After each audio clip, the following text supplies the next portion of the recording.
Senhoras e senhores, sejam muito bem-vindos a mais um episódio de Pensamentos, Pitacos e Poesia.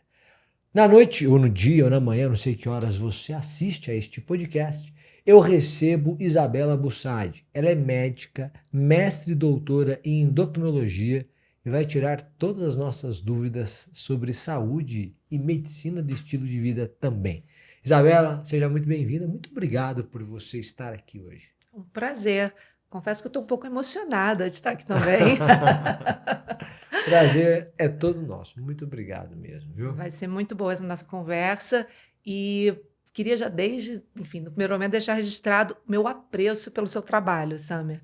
Trazer Obrigado. literatura, trazer discussão filosófica, trazer conhecimento para o mundo digital é realmente assim um bálsamo. Então, Que bom. parabéns. Muito Uma honra estar aqui com obrigado. você e com quem está nos acompanhando agora aqui. Muitíssimo obrigado. Isabela, a gente conversava há pouco e você me explicava os fundamentos da medicina do estilo de vida, que são alguns. Você poderia nominar quais são essas bases ou fundamentos para a gente começar a destrinchá-las?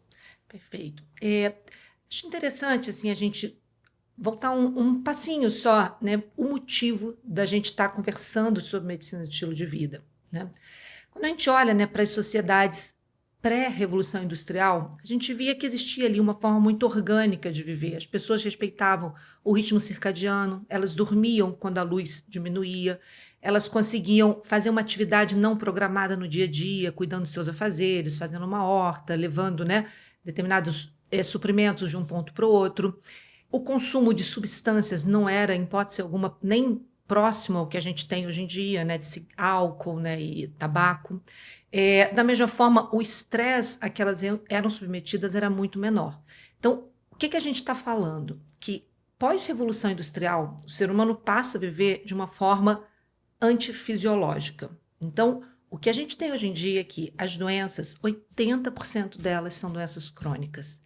E quando a gente vai voltando para trás, a gente vê que são doenças calcadas no estilo de vida. Que estilo de vida é esse? Né? Quais são esses pilares?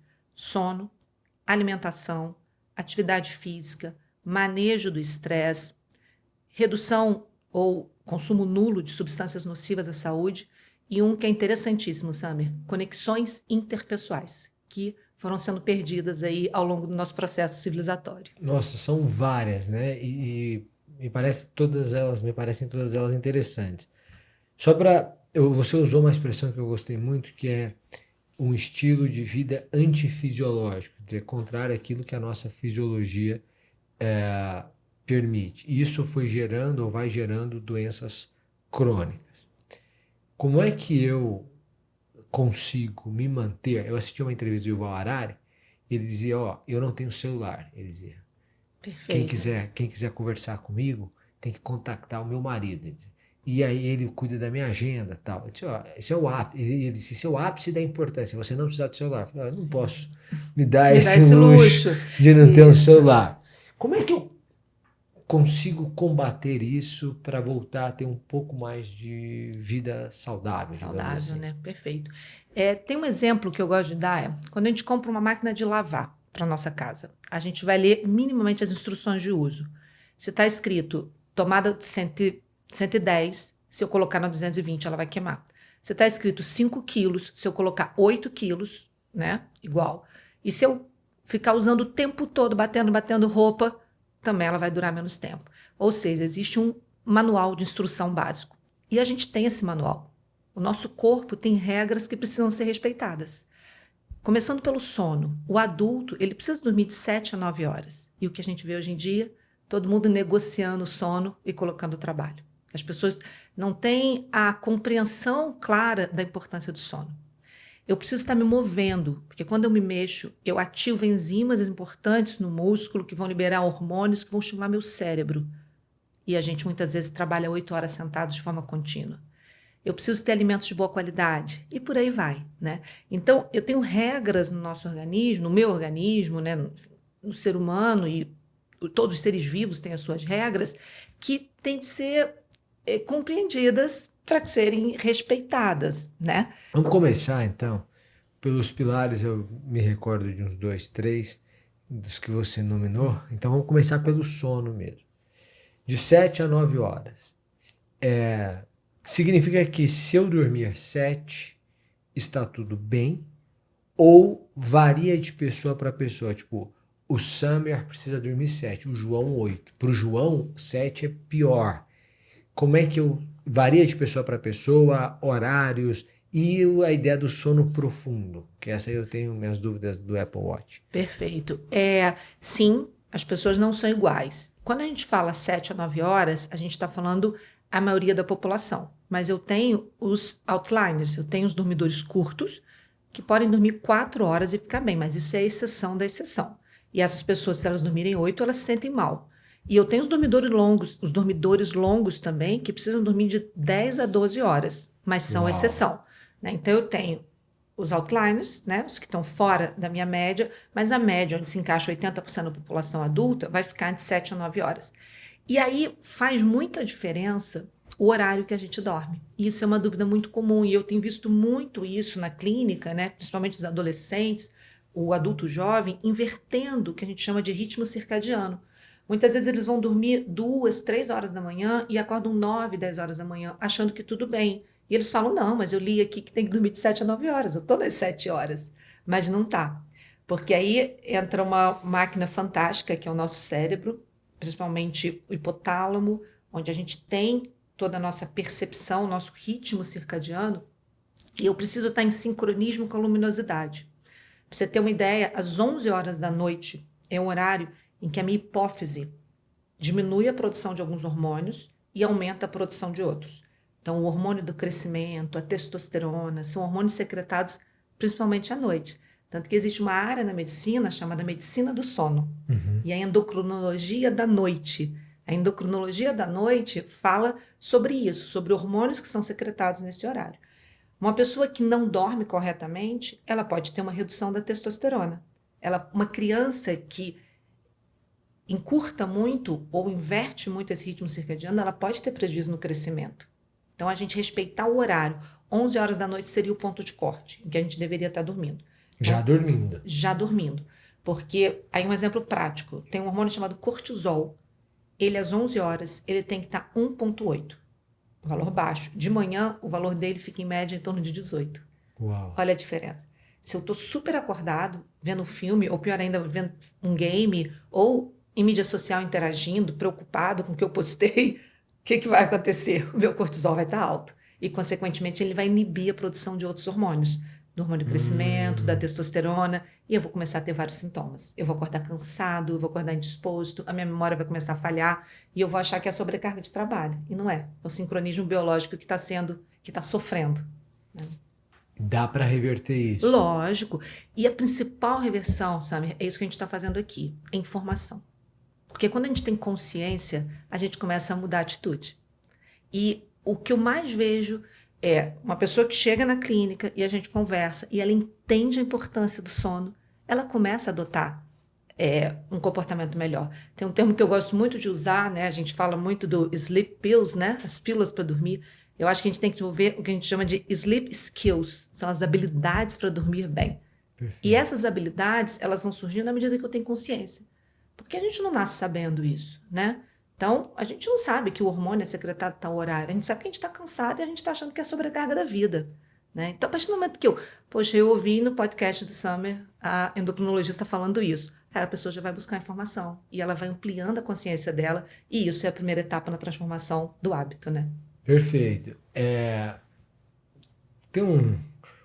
Existem algumas técnicas, você está dizendo assim, olha, tem as habilidades para você dormir melhor ou dormir um pouco mais cedo, etc. Quais são essas habilidades? O que eu posso fazer no meu dia a dia para eu dormir melhor? Acordei e aí? Ótimo. Assim, primeiro, atividade física. Atividade física, ela é praticamente o grande ponto de equilíbrio entre o descanso e a energia. Quando você faz exercício, você libera substâncias que vão melhorar a qualidade do seu sono. Isso não é exercício de vez em quando, é exercício continuado em baixa quantidade. Esse é um ponto. Segundo, café. A cafeína, ela deve ser consumida idealmente até 8 horas antes desse horário fisiológico. Então, deu 2, 3 horas da tarde, para de tomar café. É importantíssimo. Terceiro, luz de tela. Porque a luz de tela, se você fica com o celular na sua frente, essa luz inibe a secreção de melatonina. E a melatonina, ela é importante, você tem que ter um nível X específico, né? Cada um tem o seu nível, para você induzir o sono reparador.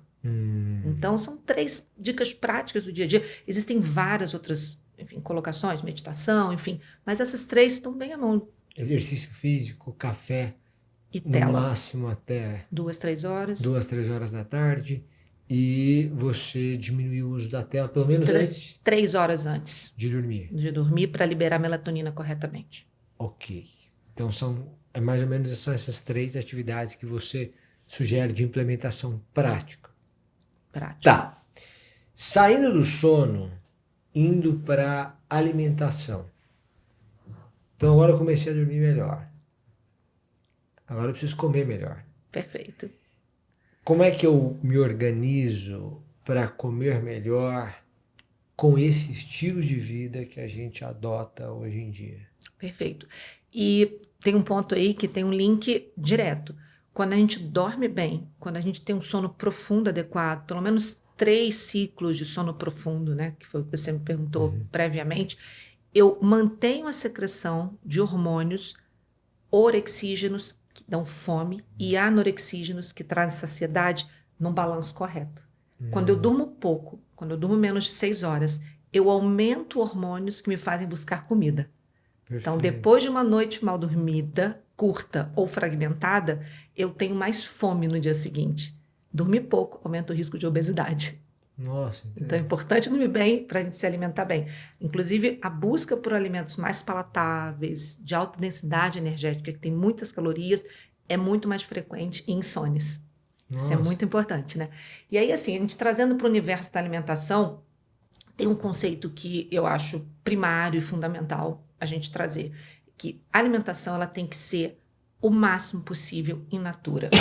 Alimentos processados e ultraprocessados, eles têm que ser tratados como exceção, e não é o que a gente vê hoje em dia. Para você ter uma ideia, a população americana, em média, mais de 30% do consumo calórico dia são alimentos processados, ultraprocessados. Isso no Brasil já está começando a se refletir. E aí a gente tem um conteúdo de sal enorme, de gordura enorme, e aquilo que não existia na natureza. A natureza não consegue fazer um alimento com 1.500 calorias.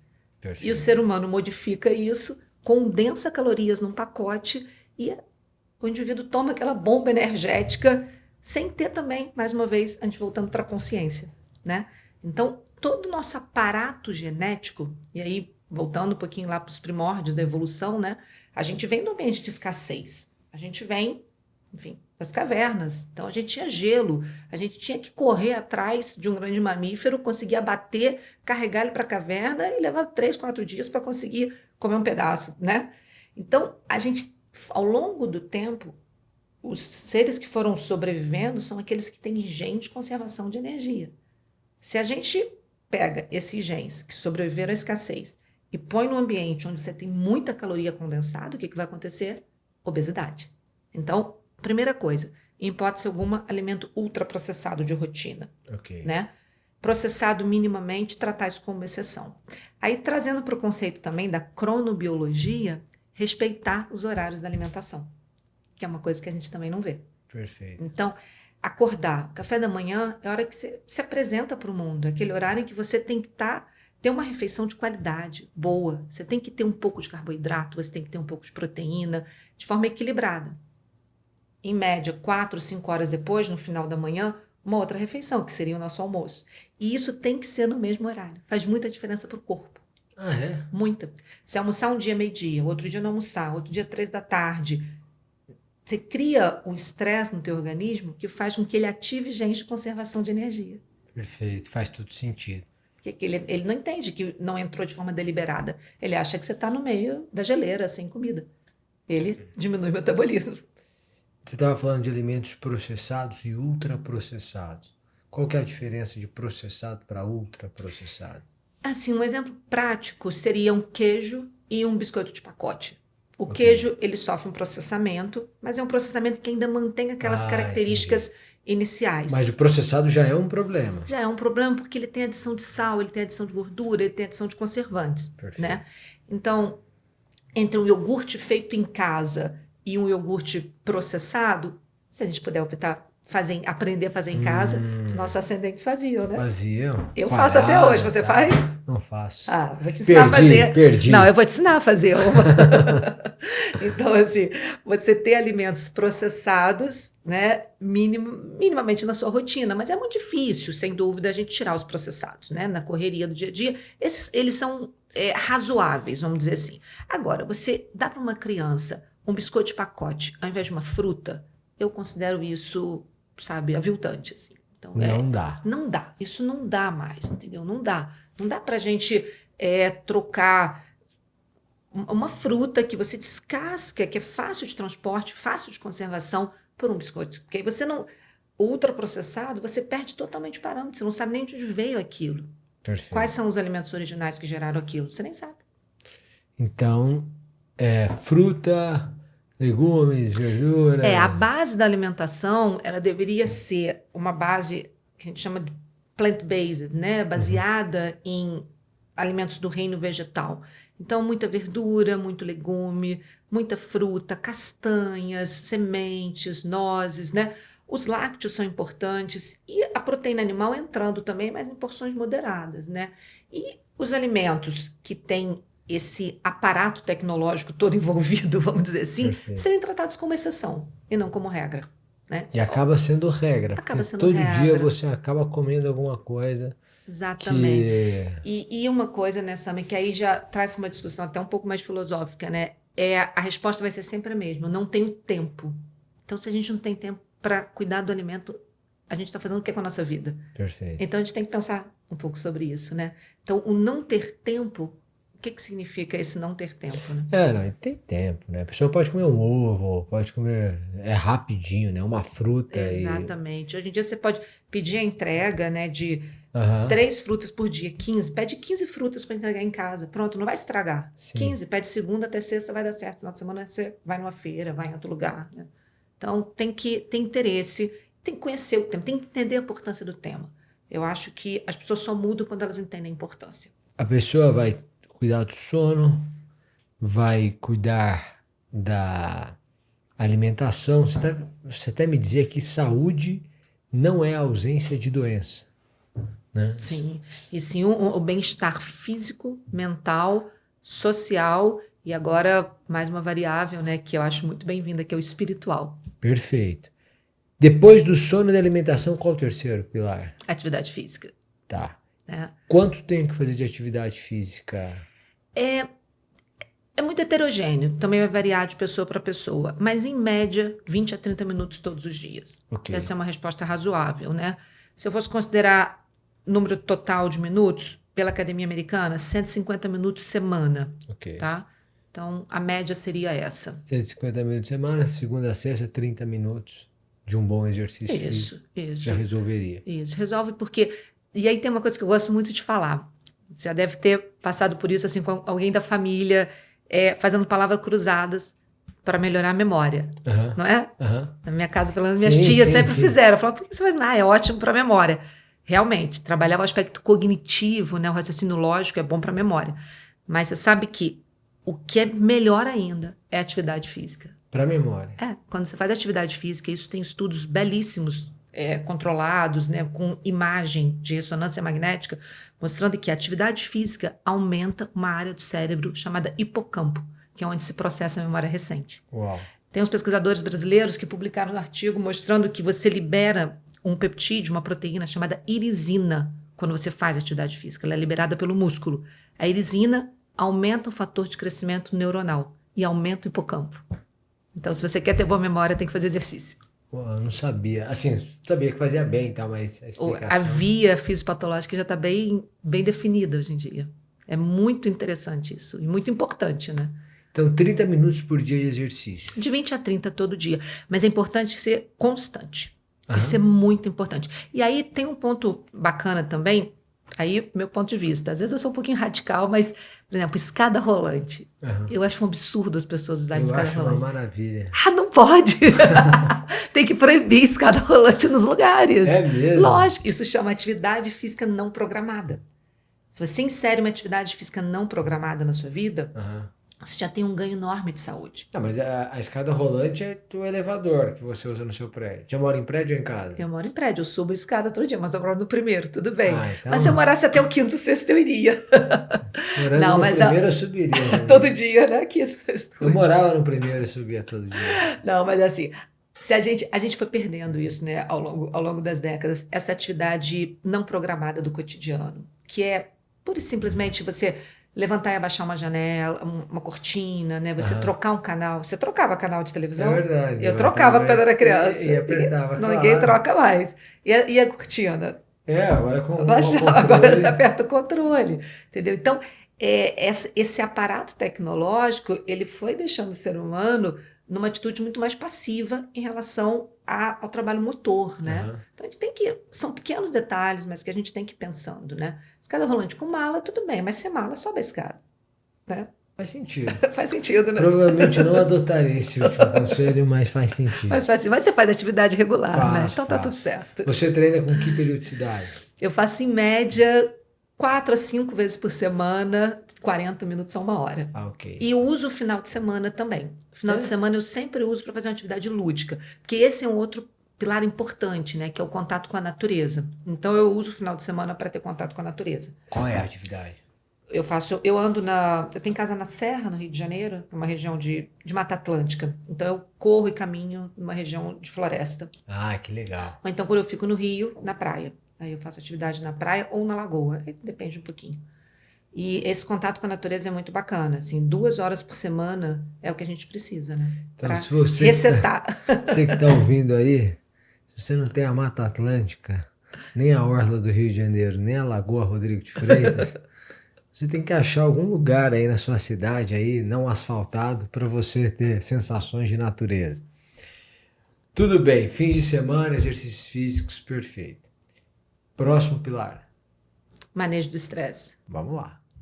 Então, estresse, primeiro. A diferença de estresse bom e estresse patológico. O estresse faz a gente ir para frente. Se a gente não tivesse esse aparato, a gente não conseguia se defender, né, dos perigos externos, vamos dizer assim. A gente ficaria provavelmente ali num platô ou seria abatido se a gente estivesse na natureza, né? Mas o que é ruim? O estresse que a gente tem hoje em dia é o estresse do medo, é o estresse mental e não o estresse físico. A gente tem aquele estresse da angústia, da preocupação, da antecipação, das múltiplas possibilidades. Então, é um desgaste mental muito associado ao medo. Por isso, ele tem uma sobrecarga maior no indivíduo, né? Então, o que a gente... Num mundo onde as demandas são cada vez maiores, onde a gente está dentro de uma dinâmica, né, de produção que, como eu falei no início, né, não respeita a nossa biologia, né? O que eu tenho que fazer? Descobrir a forma de pausar. E cada um vai ter a sua forma. Então, pode ser um contato com a natureza 2 vezes por semana, pode ser você aprender a respirar. A pessoa que aprende a fazer ciclos de respiração profunda, ela consegue diminuir essa produção de cortisol, de adrenalina. Você pode também criar o hábito, por exemplo, pela manhã, acorda, olha o sol. Isso tem estudos que mostram que você, logo na primeira ação do dia, ter esse sincronismo biológico, você diminui o estresse. É lógico que tem algumas substâncias que é muito comum, né? A pessoa, sob uma lógica do estresse, ela passa a consumir mais, né? Por exemplo, o vinho entra muito nessa dinâmica, né? Então, o vinho é bom ou ruim para o estresse? Então, a pessoa está ali numa sobrecarga durante o dia. Ela compensa. Isso. Então, ela reduzir substâncias que no primeiro momento trazem um relaxamento, mas que cronicamente pioram o estresse. E o principal exemplo é o álcool, né? Então, é essa tomada de consciência, né? A gente entender que essa dinâmica, essa velocidade, essa sobrecarga, é óbvio, ela faz parte da forma como a gente vive hoje em dia. A gente também não pode ser ingênuo, né? De achar que sobreviver no mundo com as características do mundo atual é fácil e que a gente vai simplesmente escolher o que fazer e não se confrontar com dificuldades. Então, não é dessa forma. Mas a gente tem que entender como que a gente vai adaptar o nosso maquinário às questões que o mundo apresenta. E trazendo soluções que são individuais, né? As soluções são individuais, mas realmente o estresse é um ponto que é comum a todos nós, né? E eu acho que é potencializado, como você falou, pela ansiedade que a gente gera, pelo estilo de vida que a gente gera. E penso que nós adotamos estilos de vida ou projetos, e aceitamos projetos, que acabam por desnecessariamente aumentar a nossa carga de estresse. Por exemplo, o sujeito adota um padrão de vida que vai, vamos supor, o padrão de vida dele era de 50 mil reais por mês. Aí ele vai ganhando mais dinheiro, ele adota um padrão de vida agora de 100 mil reais por mês, que é o que ele vem ganhando agora. Só que depois de um tempo, para ele manter esse padrão, por algum motivo as circunstâncias mudaram, ele vai ter que se desgastar muito mais para a manutenção desse padrão de vida e que não necessariamente, nesse caso não, aumentam a qualidade de vida dele. Então, mesmo sendo em grande parte responsabilidade do mundo, o mundo é um pouco do meu mundo. É a maneira como eu enxergo o mundo e o que eu faço no mundo. E a gente consegue viver neste mundo com menor estresse se eu adotar um estilo de vida ou que seja menos desgastante por uma questão de opção, né? O Ariano Suassuna falava muito isso, né? Uma simplicidade libertadora, digamos assim, que acaba favorecendo uma tranquilidade para o cotidiano. Superado o estresse, qual o próximo? Conexões interpessoais que tem a ver com o que, né, você está trazendo. A gente, nessa dinâmica, né, de viver cada vez mais projetado, né, para o que desejam que a gente faça, né? E acho que isso é um dos pilares, né, dessa degradação da saúde, né, da nossa saúde. A gente acaba se isolando um pouco mais nas nossas tarefas. E com isso, assim, isso tem muita estatística mostrando que o ser humano nunca viveu, apesar de tanta conexão, ele nunca viveu tão isolado. Isso, nos últimos anos, nos Estados Unidos, tornou-se um problema de saúde pública e foi pós-pandemia, porque na pandemia, forçadamente, a gente viveu isolamento. Mas pós-pandemia, a estatística foi avassaladora, né?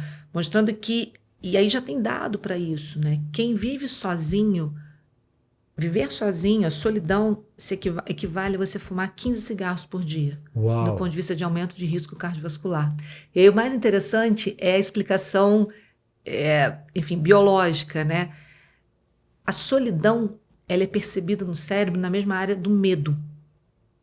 Mesma coisa, a gente voltando lá, né, nos nossos ancestrais, nas cavernas, se você está sozinho, você tem mais chance de não sobreviver, né? Você não vai ter quem te proteja, você não vai conseguir caçar junto com ninguém. Então, a área cerebral do medo é a mesma da solidão. E quando você deflagra alguns neurotransmissores, você cria uma cascata inflamatória que vai acelerando o risco de doença cardiovascular. E isso é uma epidemia, né? A gente já está chamando, inclusive, de epidemia da solidão.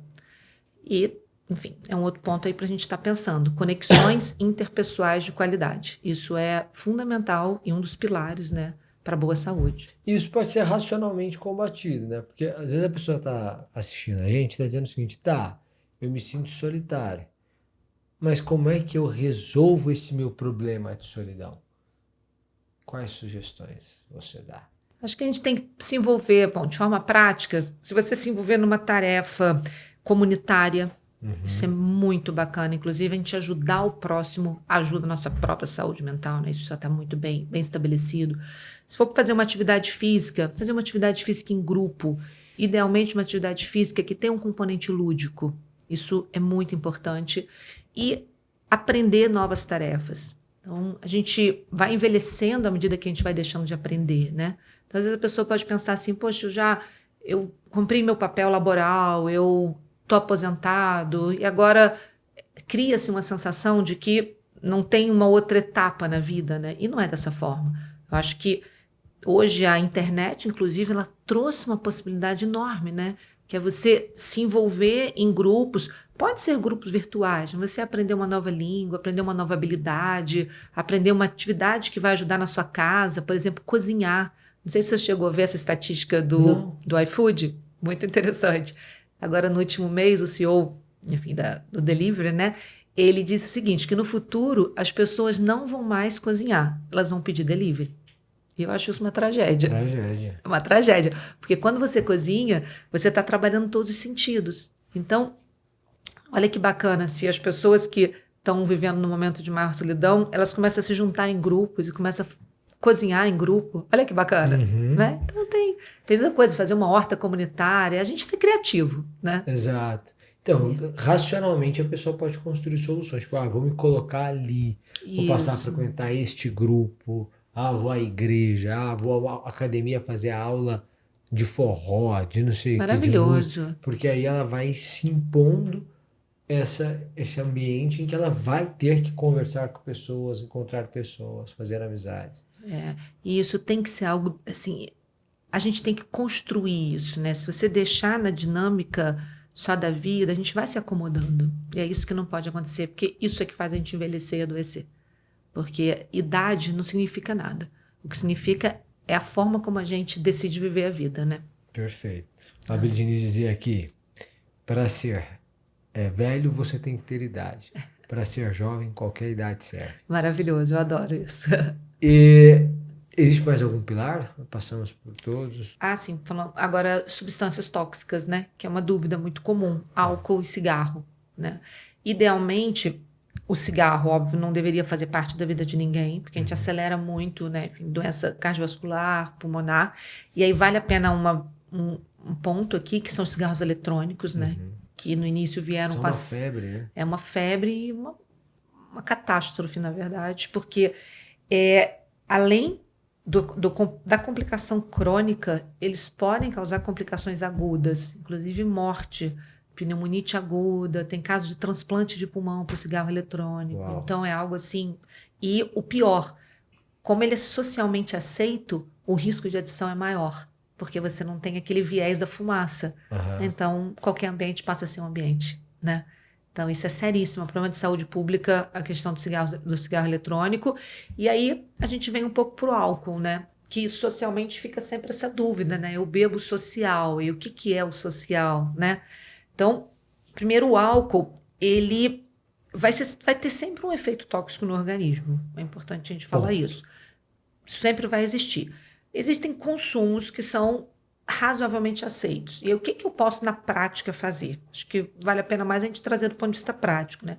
Nunca beber sem ter se alimentado antes. Então, isso que o europeu faz, de tomar o vinho à refeição, realmente deveria ser a forma correta da pessoa ingerir álcool. Sempre ficar atento à hidratação, porque quando você hidrata, você toma líquido junto com álcool, você minimiza muito o efeito tóxico sobre o cérebro e sobre o fígado.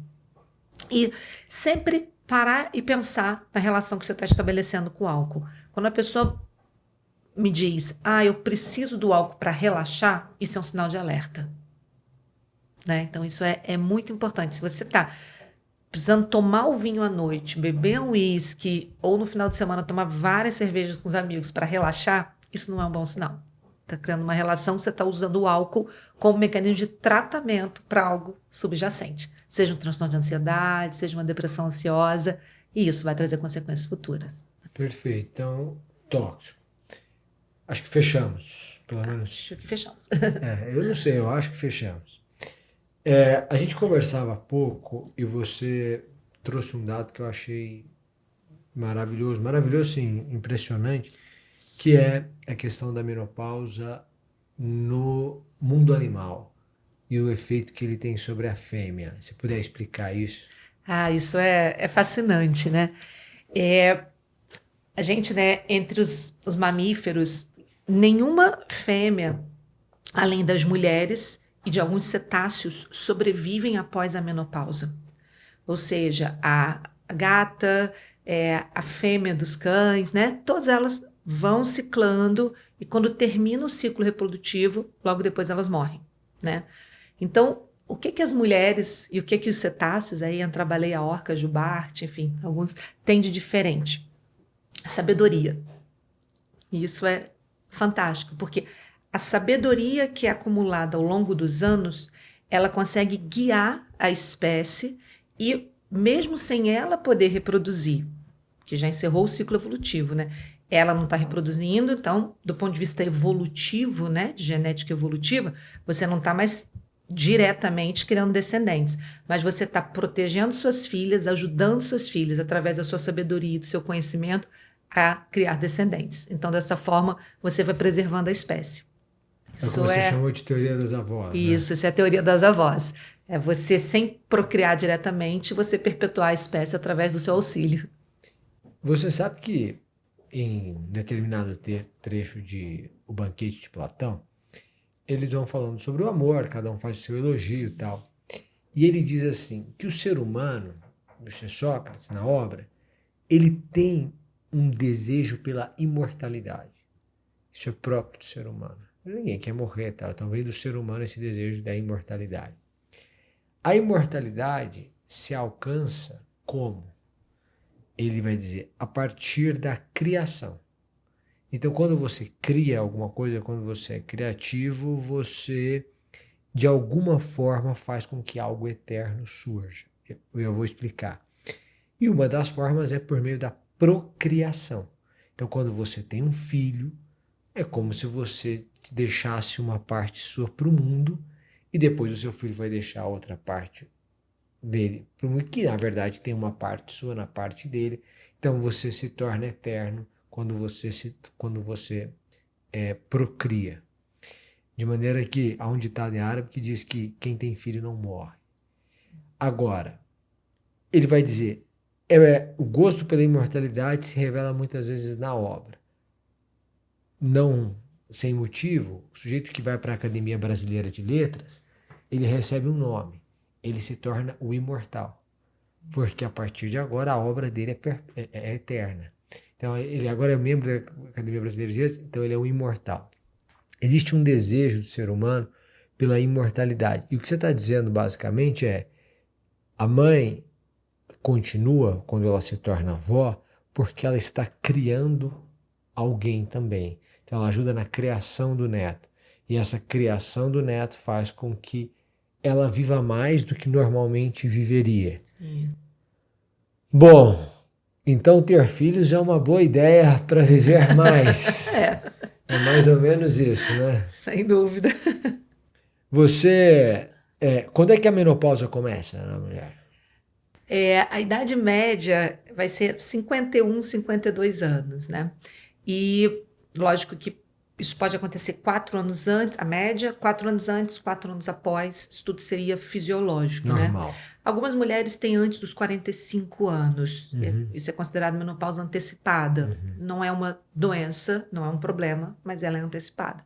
O próprio termo menopausa, né? Ele durante muito tempo ele foi entendido como uma patologia, né? Algumas pessoas têm essa visão ainda, mas não é. A menopausa ela é considerada uma transição fisiológica, uma mudança hormonal. A mulher ela deixa de produzir estrogênio. Pela biologia, ela acelera alguns processos, né, de desgaste do organismo, e é por isso que a gente entende que aquilo que a gente estava falando previamente, o estilo de vida, a mudança de estilo de vida, o sono, a atividade física, a alimentação, o manejo do estresse, tudo isso, quando olhado de uma forma adequada, vai fazer com que a mulher não sofra tanto nesse período, nessa transição entre ter hormônios e não ter mais hormônios que a protegem de uma série de questões, né? Então, a mulher consegue retardar a menopausa? Não, ela não consegue retardar, não. Isso ela é definido pela quantidade de óvulos que ela tem. Chega um momento em que ela não produz. Faça o que ela fizer. Ela Faça pode o que antecipar? ela fizer. Tem algumas doenças que antecipam, existem procedimentos cirúrgicos, isso, sim, pode acontecer. Mas retardar? Mas o que ela pode e ela deve é se preparar para essa transição menopausal. Porque, como a gente falou anteriormente, ela vai continuar vivendo. E para ela continuar vivendo com qualidade, ela tem que mudar o estilo de vida dela. Então, eu gosto muito de trazer o raciocínio que A menopausa, diferente do que muitas mulheres pensam e mesmo falam, depois que eu entrei na menopausa, a minha vida ficou muito ruim. A minha vida realmente, eu passei a ter muitos sintomas, eu não durmo mais, eu ganhei peso, é uma queixa muito comum. Eu ganhei peso, eu me sinto menos animada, eu tô fiz um quadro de depressão, enfim, são queixas prevalentes, né? Então, tudo isso, sem dúvida, o tratamento tem o seu lugar. Mas a mudança de estilo de vida tem um impacto enorme para você fazer uma transição, viver essa segunda metade da vida bem, né?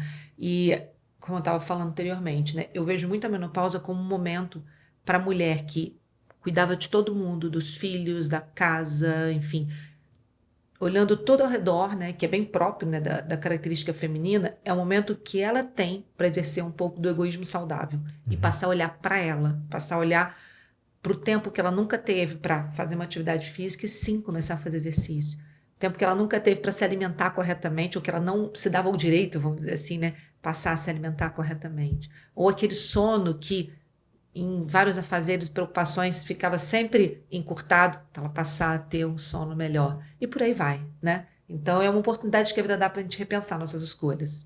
Tá, não dá para retardar a menopausa, dá para driblar a menopausa, assim, os efeitos da menopausa, porque eu vejo muita mulher falando sobre reposição hormonal. Sim. Isso faz parte e é indicado. Sim, lógico. São 3 abordagens, né, para a menopausa. Primeiro é o tratamento com hormônios, que é feito pelo endocrinologista, que a gente tem consensos em E todas... toda mulher tem que fazer esse tratamento. Não. Não é que toda mulher tenha que fazer. A gente tem critérios para dizer sim ou para dizer não, né? Mas Então, geralmente sim. ela não tendo contraindicação, ela é É elegível. desejável. Sim, é desejável que faça isso. Então, você tem o tratamento hormonal, que é o padrão ouro, vamos dizer assim, né, definido por todas as grandes sociedades científicas. Mas você tem também, para aquelas que não podem usar hormônio, o tratamento não hormonal. E aí são vários medicamentos que vão agir em vários órgãos distintos. Então, hormonal, não hormonal, e você tem as mudanças de estilo de vida, que existe uma prescrição muito correta para cada uma desses pilares para a mulher viver bem, né? Então, são as 3 abordagens que existem e que a gente tem que também trazer muito dessa conversa, porque só para você ter uma ideia, Samia, no Brasil, só 30% das mulheres com sintomas de menopausa reconhecem os sintomas como sendo da menopausa. Então, ela está tendo ondas de calor, ela está com insônia, ela está com humor modificado e ela acha que é da vida. Os problemas com o filho, com o marido, com o trabalho. Ela não identifica que é da menopausa e não busca ajuda. Então, isso é extremamente importante, educar a população nesse sentido, né? E dessas 30% que reconhece, no Brasil, só 15% das mulheres têm acesso a tratamento. Uau. Então, a imensa maioria ainda sofre muito. Como é que faz para conscientizar as pessoas assim? Trabalho como o seu, a gente está aqui conversando, né? As sociedades científicas têm o seu papel, os médicos que têm, né, a presença na comunicação têm que falar e têm que usar essa presença. Foi muito assim, uma das motivações de eu comunicar nas redes sociais é levar essa informação que muitas vezes fica presa no consultório, né, que fica muito no ambiente 1 a 1. Então a gente tem hoje em dia as ferramentas de conversa pública bem utilizadas são uma maravilha, né? Eu sempre gosto muito de falar isso. Eu acho que a gente nunca viveu um período com tantas possibilidades, né? Antes a informação ela era muito exclusiva, né? Ela tirava todo mundo ali de acesso. Ela excluía muito, né, a possibilidade. Então a gente agora, com essa maravilha que é a tecnologia, a gente utilizar em favor, né, do ser humano, do bem-estar, da promoção da saúde, eu acho isso sensacional. Perfeito. Porque eu verifico isso no direito também. Às vezes as pessoas falam para dentro. Então, você vai a um congresso, isso já está... Porque o que é óbvio para você, o que é... mas isso aqui todo mundo sabe, todo médico deveria saber. Para um não médico, isso é uma informação, assim... relevante. Tem uma frase que eu adoro: o óbvio precisa ser dito. Precisa ser dito. Precisa ser dito. A gente que é o especialista naquela área, a gente precisa falar o óbvio para isso pulverizar, né? Eu vejo, às vezes, alguém do direito posta uma explicação, eu digo, meu Deus, mas isso aqui é claro que é óbvio. Aí alguém vem comentar comigo, você viu que interessante e tal? Por quê? Porque a pessoa não sabe. E eu penso que na medicina, você olha um colega está dizendo alguma coisa, você diz, gente, isso aqui é o básico, é o beabá. Mas para quem não é uma informação super relevante, super importante. E aí, quando você sai da bolha e começa a falar para o grande público, isso ajuda nesse trabalho de conscientização e de busca de solução. Porque você está dizendo, a pessoa vai ao consultório, e aí você fala no 1 a 1. Só que ela já foi ao consultório. Tem que falar para quem ainda não foi, para essa pessoa ir. Né? E acho que até eu me lembro muito quando eu fui fazer minha prova de doutorado, né? E aí tinha lá nas regras para você ser... doutorado onde? Eu fiz na UERJ, no Rio de Janeiro. E aí tinham as regras no edital, né? Que a gente tinha que cumprir. E uma das perguntas era assim, como você vai reverter para a sociedade o valor, né, em dinheiro, essa bolsa que o governo está te proporcionando? Então essa era uma das perguntas. E eu fiquei pensando, como é que eu vou reverter isso para a sociedade? Né? Como é que eu... Não tinha uma resposta muito clara na minha cabeça, porque eu não estava fazendo um concurso público, eu estava fazendo um doutorado, eu estava sendo paga para estudar. Perfeito. Eu, durante 5 anos, fui paga para estudar. Então, todo esse conhecimento que eu fui adquirindo, eu acho que poder levar isso para as pessoas é um dos grandes motivadores, né? De eu estar, assim, conversando com você, estar presente nas redes sociais, enfim, estar levando informação, saúde, né? E esse aspecto da discussão, né? E da consciência em relação à saúde, que eu acho muito importante. Perfeito. Isabela, eu gostaria que você deixasse uma mensagem final para as pessoas que estão nos assistindo e dissesse qual é a sua rede, quais são suas redes, para as pessoas te seguirem, etc. Bom, a mensagem, em homenagem a você, eu trouxe um livro que eu gosto muito. Por favor. E que depois eu, enfim, quero mandar um para você, que é o seguinte, é esse livro aqui, A Morte de Ivan Lynch, né? É um livro de Tolstói, que versa sobre a história de um homem que sempre fez a coisa certa. Ele se casou com uma pessoa que ele não amava tanto, mas que fazia sentido, porque ia ajudar ele a ter uma profissão na área jurídica, que era a área que ele exercia no final do século XIX na Rússia. E ele se casou com essa mulher, mas a mulher, logo depois do casamento, começou a ter coisas que ele falava que eram caprichos. Na verdade, ela tinha ali questões emocionais que ele não quis acessar. E ele foi traçando escolhas na vida muito pautadas em fazer o que era certo, mas sem muito sentido. E aí isso nos remete a um dos pilares, né, do estilo de vida, que é a gente ter um propósito na vida. Então ele morre de uma forma muito sofrida e no momento final da vida dele, então é um livro que fala a morte de Ivan Lynch, mas na verdade é sobre a vida dele, sobre as escolhas dele. Ele, no final da vida, ele percebe que ele acabou desperdiçando a possibilidade de ter uma vida boa, né? Por conta de estar sempre preocupado com o olhar externo e não com o olhar interno, né? Para as questões pessoais. E se a gente não tem esse propósito muito bem definido, se a gente não faz coisas que a gente gosta, se a gente não vive de forma apaixonada, né? E se envolve profundamente, se a gente passa a ter relações superficiais, se a gente passa a escolher coisas que podem dar status e dinheiro, mas não te trazem felicidade, você está desperdiçando sua vida. Porque você não vai ter saúde se você viver dessa forma. Então, acho que essa seria a mensagem, né? Leiam o livro e pensem sobre isso. Uma vida com propósito, né? Uma vida com um ikigai, um plano de vida, né? Que é o que a gente vê nas populações longevas, centenárias e saudáveis. Perfeito. Eu vou fazer 3 perguntas, papum, estilo Marília Gabriela. E você é uma resposta papum. Eu vou dar uma expressão e você complementa dizendo o que vier na sua cabeça, tá? A vida é... Bela. Amar é... Meu Deus, calma.